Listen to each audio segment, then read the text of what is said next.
आनंदाची गोष्ट अशी की त्याच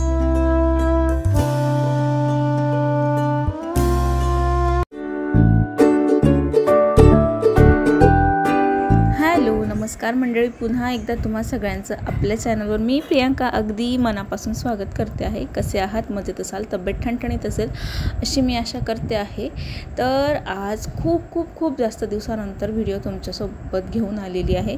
तर नॉर्मल रुटीन असा व्लॉग आहे। तर एक छान मस्त अशी झटपट एका याच्यात दोन भाजी म्हणजे एका बाणात दोन निशाण अशा मी भाजी जी रेसिपी तुमच्याबरोबर शेअर करणार आहे। तर त्याचं कारण असं की मेथीची भाजी बनवायची आहे, पण निधीला मेथी आवडत नाही, घरातल्या बाकी सगळ्यांना मेथी आवडते। मग तिच्यासाठी काय बनवावं वेगळं म्हणून मी आयडिया केली की मेथी बटाटे बनवूया। तर आता मेथी बटाटे बनवलं तर काय होईल, ज्यांना बटाटे आवडत नाही ते बटाटे त्यांना वाढलेच जाणार नाही आणि जे काही बटाटे असतील ते सगळे निधीच्याच प्लेटमध्ये जातील, म्हणजे दोघांचे प्रश्न सुटतील। मेथी खातील, मेथी ज्यांना आवडते ते मेथी खातील आणि बटाटे निधीच्या प्लेटमध्ये तिच्यासाठी वेगळे निघतील। तर खूप साधी सोपी सरळ अशी ही भाजी आहे। ॲक्च्युली मला याचे डोहाळे लागले होते निधीच्या वेळेस प्रेग्नंट होती तेव्हा। तर नॉर्मल फोडणी देतो मेथीच्या भाजीला तशीच छान फोडणी द्यायची आणि बटाटे छान कापून घेतलेले आहेत, साल काढून कापले कारण आमच्या मॅडमला सालही आवडत नाही। तर हे छान आधी शिजवून घ्यायचे। बरं, याच्यामध्ये एक काळजी अशी घ्यायची की अगदी थोडं मीठ, जेवढे बटाटे आहेत ना तेवढीच आपण हे टाकायचं असतं मीठ, कारण जर एक्स्ट्राचं भाजीच्या संपूर्ण भाजीच्या हिशोबाने जर आपण बटाट्यांमध्ये मीठ टाकलं तर बटाटे जे आहेत ते खारचट होतात। अगदी तसं साबुदाण्यामध्ये पण होत असतं की जेव्हा आपण साबुदाणा बनवतो तेव्हा बटाट्यांसाठी थोडंसं बटाट्यांना लागेल एवढंच मीठ टाकायचं आणि मग नंतर साबुदाण्याला लागेल तेवढं साबुदाण्याचं मीठ टाकायचं असतं। त्याचं कारण असं की बटाटे खारट व्हायला नको, नाही तर बऱ्याचदा आपण संपूर्ण पदार्थाच्या हिशोबाने जर बटाट्यांमध्ये मीठ घातलं तर ते बटाटे खारचट लागतात शिजल्यानंतर।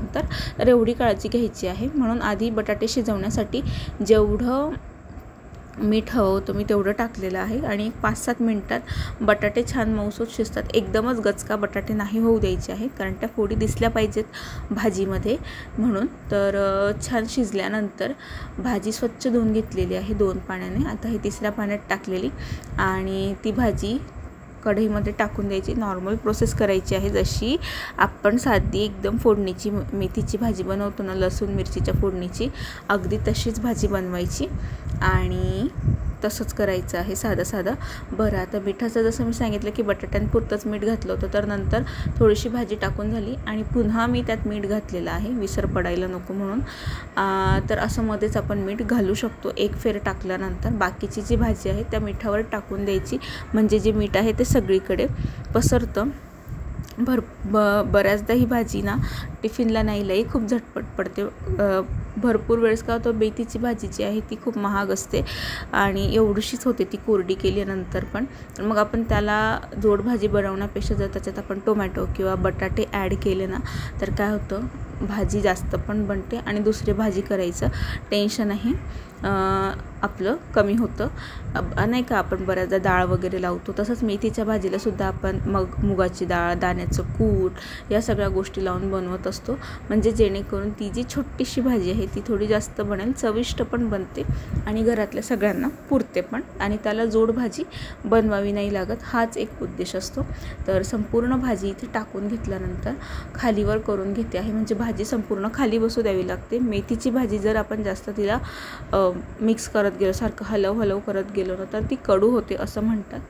तर त्याच्यामुळे पूर्ण तिला टाकल्यानंतर खाली बसू दिली आणि त्याच्यानंतरच खालीवर करून घेते आहे, म्हणजे जेणेकरून ती कडू पण होणार नाही आणि दोघं बाजूने व्यवस्थित शिजेल। आत्ता याच्यामध्ये आईची इच्छा होती की दाण्याचं कूट घालावं, त्याच्यामुळे मग मी म्हटलं की लगेच न घालता अजून थोडी शिजू देते आणि मग त्याच्यानंतर याच्यामध्ये दाण्याचं कूट घालते आहे। आधी काही विचार नव्हता, अशी साधी जरी बनवली ना तरी छान लागते, पण आईला दाण्याचं कूट टाकायचं असल्यामुळे मग ठीक आहे म्हटलं।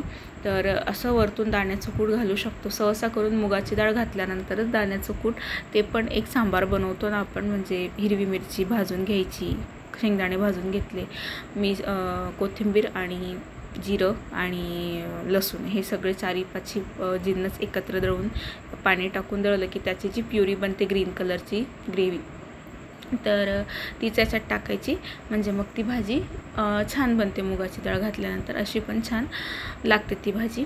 तर इथे आता भाजी होते तोपर्यंत म्हटलं असे हे कपडे जे आहेत ते उरकून घ्यावे. रोज संध्याकाळी जॉबवरनं घरी आल्यानंतर जे राहिलेले कामं असतात आई आवरून घेते बऱ्यापैकी, आई आवरते.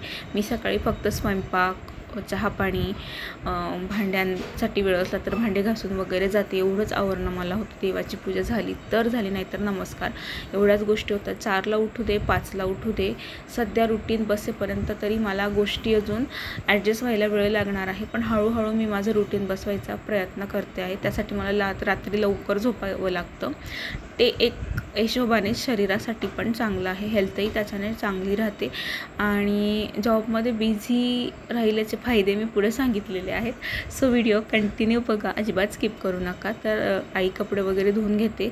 इकडे पाण्याचा प्रॉब्लेम असल्यामुळे वॉशिंग मशीन यूज नाही करता येत आहे, कारण नगरपालिकेचं पाणी आहे आणि बोर नसल्यामुळे ते पाणी स्टोअर करून ठेवावं लागतं आणि नाही तसं पुरत मग मशिनीसाठी. त्यामुळे आई हातानेच कपडे धुते. ते सगळे सुकवून वगैरे घड्या करून ठेवते, कपाटात ठेवत नाही. मग मी संध्याकाळी घरी आली की बाकीचं आवरलं गेले की ते असं ठेवते. इकडे जो काही आरशामध्ये तुम्हाला बाकीचा पसारा दिसतोय तर ते सगळे टॉवेल वगैरे निधीच्या सायकलीवर सुकायला ठेवलेले आहेत, कारण बाहेर मध्येच रिपरिप पाऊस सुरू होत होता, तर सारखं ओलं होत असतं. आता बऱ्याचदा हाच प्रश्न असेल घरामध्ये की कपडे कुठे सुकवायला टाकायचे. स्टँड बघते आहे मी कपड्यांचं, पण का कुणास ठाऊक त्याची ऑर्डर सारखी कॅन्सल होते. बघू आता लवकरच कपड्यांचं स्टँड देखील घेईल मी, कारण असं हे अस्तव्यस्त चांगलं नाही दिसत घरामध्ये, ते मलाही कळतं. त्याचबरोबर भरतचे शर्टही मी इस्त्रीला दिलेले होते, ते आले, तेही व्यवस्थित ठेवून देते आहे. म्हणजे दिवसभरातले जे बारीक सारीक कामं असते मी जास्त करून संध्याकाळीच करत असते. संध्याकाळीही मला जास्तीत जास्त 1-2-3 तासच मिळतात, कारण तेव्हाच मला एनीहाऊ जेवण करून 10पर्यंत झोपायचं असतं. 8ला जेवल्यानंतर 2 तासांचा गॅप गेल्यानंतर 10पर्यंत झोपणं मला अनिवार्य वाटतं, कारण तब्येत सांभाळणं माझी फर्स्ट प्रायोरिटी आहे. कारण जान है तो जहान है, हेल्थ इज वेल्थ असं मला वाटतं. फेस टू फेस बोलते आहे. आवरावरच चाललेली होती आणि खूप जास्त दिवस झाले मी असं ब्लॉग वगैरे शूट करत नाही आहे, कारण जॉबमुळे वेळ मिळत नाही. पण म्हटलं चला आज तुमच्याशी थोडंसं गप्पा मारूया. तर कामं वगैरे आवरून झाले. मेथीची भाजी झालेली आहे, अजून जेवण बाकी आहेत, भरत यायचे राहिलेत म्हणून बाकीचं मी आवरून घेतलं. मी तेच करते की किचन आवरलं गेलं की जे एक्स्ट्रा कामं असतात ते संध्याकाळी आवरते. सकाळी काही होत नाही. 4ची जरी उठली तरी सकाळचेच कामं होतात, एक्स्ट्रा कुठलंच काम होत नाही जॉबमुळे. तर वर्किंग वाईफचं असं शेड्यूल असतं असं मला वाटतं. तर आत्ता मला असं वाटतं की मी कोणाबरोबरच शेअर नाही केलेलं की मी कुठे, म्हणजे जे जवळचे आहेत 1, 2, 4, 5 लोक त्यांना माहिती आहे की मी जॉब जॉईन केलेला आहे, पण बाकीच्यांना हे नाही माहिती की मी कुठे जॉईन झालेली आहे. तर मी मागे एक व्हिडिओ टाकला होता, त्याच्यात सांगितलेलं होतं की मी मनासारखी नोकरी मिळाली तर मला ॲकॅडमिक सेक्टरमध्ये जायचं होतं आणि फायनली मला ॲकॅडमिकमध्ये मिळालेला आहे जॉब. मला असं वाटतं after marriage, after become a parents, म्हणजे बिकम अ मदर, आई झाल्यानंतर असं वाटतं मला की जसे मुलं मोठे होतात ना तर टीचिंग फील्ड बेस्ट आहे. भले तुम्ही कॉलेज, स्कूल त्याच्यात मी कुठे आहे तेही सांगते, कॉलेजला की स्कूलला, तर ते बेस्ट असतं. का तर मुलांकडे लक्षही दिलं जातं, वेळेनुसार सुट्ट्याही मिळतात, म्हणजे ज्या ऑफिशियली सुट्ट्या असतात ना त्या सुट्ट्या मिळतात आपल्याला. बाकी कॉर्पोरेट सेक्टरमध्ये जर गेलात ना तर सुट्टी नसतेच, एक्स्ट्रा वर्किंग अवर्स असतात, त्यामुळे ते खूप हेक्टिक होऊन जातं. पण ज्याची जशी चॉईस असली तर तसं करू शकतं. माझं ॲकॅडमिक्सशी रिलेटेड एज्युकेशन नाही, म्हणजे कॉलेज वगैरेमध्ये मी करू शकते, पण मला कॉलेज नाही आवडत ॲक्च्युली कॉलेजमध्ये शिकवायला. सो मी स्कूलचा विचार केलेला होता. ॲज सडन असं काही नव्हतं की मी जळगावला येईल, मी स्कूलमध्ये जॉब सर्च करेल आणि मिळेल. लक बाय चान्स गोष्ट झालेली आहे. जस्ट इंटरव्ह्यू दिला, मैत्रिणीने सांगितलं की तिथे वॅकन्सी आहे. निधीसाठी स्कूल सर्चिंग चाललेलं होतं. मैत्रिणीला विचारलं आणि तिने सांगितलं आणि झाला इंटरव्ह्यू. घाबरत इंटरव्ह्यू दिलेला होता. आयुष्यात पहिल्यांदा मी 3 लोकांसमोर इंटरव्ह्यू दिलेला. आतापर्यंतचे इंटरव्ह्यू एकाच व्यक्तीसमोर झालेले होते, कारण आणि इंटरव्ह्यू दिला. त्याच्यानंतर एवढे काही होप्स नव्हते, कारण जेव्हा मी स्कूलमध्ये इंटरव्ह्यू द्यायला गेली तेव्हा सगळं तिथे BA DED म्हणजे त्याच्याशी रिलेटेड लोक होते. एज्युकेशनल क्वालिफिकेशन त्यांचं झालं होतं एज्युकेशनशी रिलेटेड. तसं तर मला प्रश्न होता माझं का होईल की नाही. आणि मी पण माझ्या क्रायटेरियाच्या हिशोबाने जी पोस्ट होती तर त्याच्या हिशोबानेच गेलेली होती. तरी पण डाऊट होता होईल की नाही, आणि झालं.